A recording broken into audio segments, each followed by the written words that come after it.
I've been binging on Harlots. Has anyone watched this show on Hulu?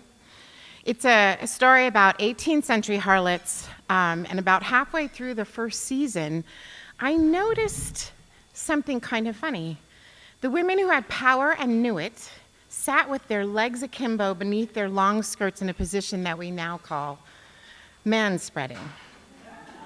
It really struck me. And when I noticed it, I kept seeing it over and over again. They were using it as a way to underline the power of the women. These women were taking up space. I thought about it again when I was on the plane on the way here.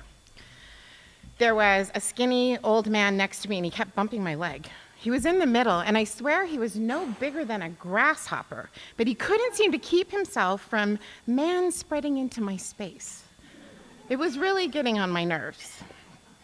Taking up space as if it belonged to him, and he didn't have to worry about my thoughts or feelings, because he probably didn't even notice. He's just been doing that, taking up all that space, all he wanted, all his life, instead of having to fight for every single inch of it the way all of us have. Talk about taking up space. Romance novels were taking up a lot of space in the 80s and 90s. How many women were writing before romance novels, and how many found their voice there, and how many are writing now? In a period of 20 years, I bet you that's a really big number. I do know that there has never been a genre so virulently, furiously despised as romance. Why is that, do you suppose? Because they're terrible? Because they're unrealistic? Of course not. There are bad romance novels, just as there are bad literary novels and bad mystery novels. People don't barf, however, over entire genres the way they do over romance.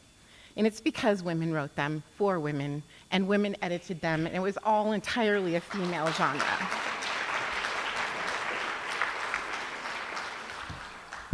They were taking up a lot of space. When I came down the stairs, Ian, my 5-year-old, came over and put his hand in mine. I never can say this without getting a tear in my eye, and said, "Mommy," they said yes.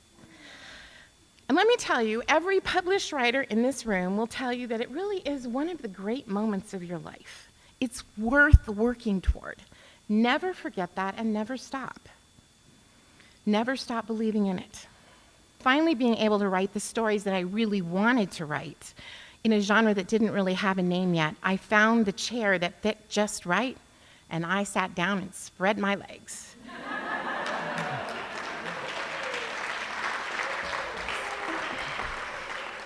What do you believe in? Do you believe in yourself? Even if you don't, that's okay, because I do. I believe in you. I really want to read your stories. I want to read all the stories women write from every culture and continent, every possible kind of experience from all the women in the world. Frankly, I don't care about the men's stories, and I almost never read novels written by men, because I just don't care right now.